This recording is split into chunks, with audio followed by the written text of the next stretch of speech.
ya, untuk membangun manusia.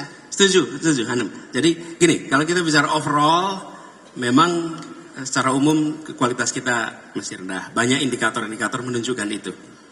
Tapi jangan pesimis, karena di kita ini ukurannya besar.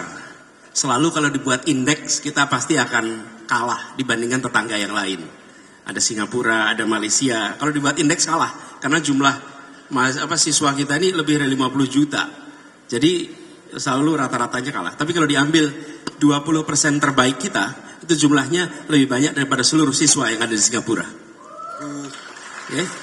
20% itu lebih banyak daripada yang ada di Malaysia. Jadi kita nggak akan kalah dalam kompetisi dengan mereka, karena stok kita cukup banyak. Itu optimismenya. Okay? Yang menjadi kita khawatir, yang 80% ini nih. Gitu. Okay?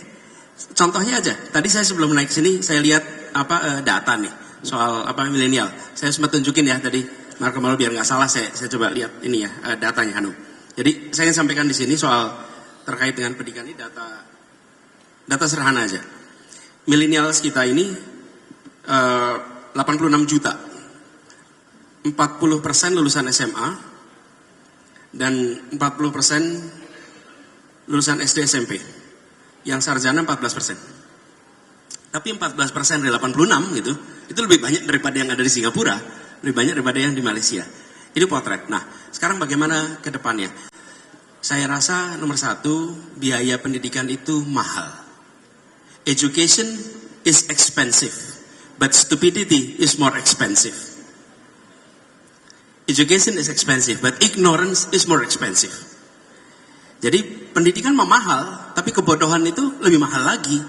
Nah, kita harus mengalokasikan anggaran yang cukup untuk pendidikan. Dan kalau boleh saya tambahin, dan kesehatan. Karena itu satu paket. Kualitas manusia itu bukan hanya pendidikannya aja, tapi kesehatan. Jadi kesehatan dan pendidikan, alokasi yang diberikan ke sana jangan dipandang sebagai biaya, tapi dipandang sebagai investasi. Kalau investasi, maka kita menentukan mau dapat apa besok. Nah, kalau kita invest di pendidikan itu kecil, ya jangan harap dapat kualitas yang baik. Sama juga kita kalau invest di apapun lah, kalau kita pilih yang sepele-sepele, ya nanti dapatnya juga yang sepele-sepele. Jadi menurut saya investasi itu, sehingga biaya pendidikan yang ditanggung oleh keluarga bisa diturunkan. Nih Hanum, sederhana aja. Kenapa sih keluarga harus membayar biaya pendidikan tinggi? Karena negara mengurangi porsinya. Saya nih, ketika zaman kuliah dulu, saya bayar Rp97.000 SPP-nya per semester. Ongkosnya berapa? Per semester Rp1.000.000. Yang Rp900.000 dibayar oleh negara. Ketika negara mengurangi beban itu, misalnya nih, negara hanya bayar Rp300.000, maka yang Rp700.000 harus tanggung oleh orang tua saya. Oke? Nah ini yang menurut saya harus dikembalikan lagi. Bahwa negara yang harus memberikan alokasi yang cukup untuk biaya pendidikan sebagai investasi agar rumah tangga tidak harus mengeluarkan biaya yang mahal untuk pendidikan. Itu perspektifnya. Nah, itu satu tentang biayanya. Apa? Dari mulai PAUD, ini pendidikan paling penting, usia dini, sampai pendidikan tinggi. Kemudian yang kedua soal materinya. Saya setuju sekali, Hanum, soal pendidikan itu jangan sekedar menyiapkan tenaga. Memang pendidikan tujuannya bukan menjadikan orang siap kerja. Pendidikan itu mengembangkan potensi yang ada. Tadi mungkin udah bicara sebelumnya di sini nih, ada Bu Ella mungkin masih di sini yang bicara soal pendidikan. Itu mengembangkan potensi, dan yang harus ditumbuhkan adalah karakter. Itu yang paling dasar. Karakter moral maupun karakter kinerja. Itu yang paling utama. Dan ditumbuhkan, jangan dicetak. Karena anak-anak kita tidak untuk dicetak. Anak-anak kita punya potensi, mereka hanya perlu ditumbuhkan potensinya.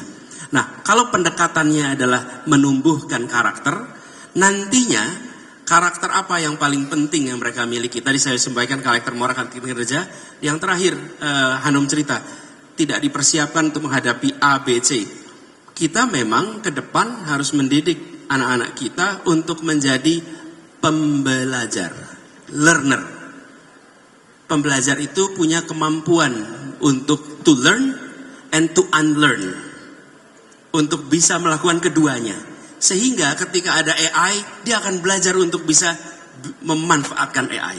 Ketika ada teknologi-teknologi baru, dia akan belajar memanfaatkannya. Nah, kemampuan learning ini, menjadi learner ini yang paling kunci.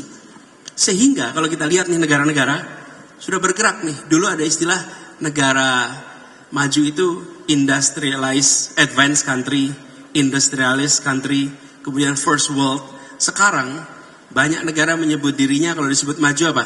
A learning nation, a learning country. Itu artinya negara yang terus-menerus akan keep up dengan perubahan yang terjadi. Jadi kalau kita mengajarkan kepada anak-anak, bukan mengajarkan sesuatu yang pasti besok terjadi. We cannot predict the future. 10 tahun yang lalu gak ada yang membayangkan AI seperti sekarang. Jadi kalau kita mendidik anak kita 10 tahun yang lalu juga gak tahu. Tapi kalau kita mendidik anak-anak kita untuk menjadi learner, apapun yang terjadi di depan, dia akan bisa mengantisipasi dan memanfaatkannya. Gitu kira-kira jawabnya. Baik. Bagus sekali. Berbobot sekali ya. Iya berbobot ya. Sangat menarik. Betul.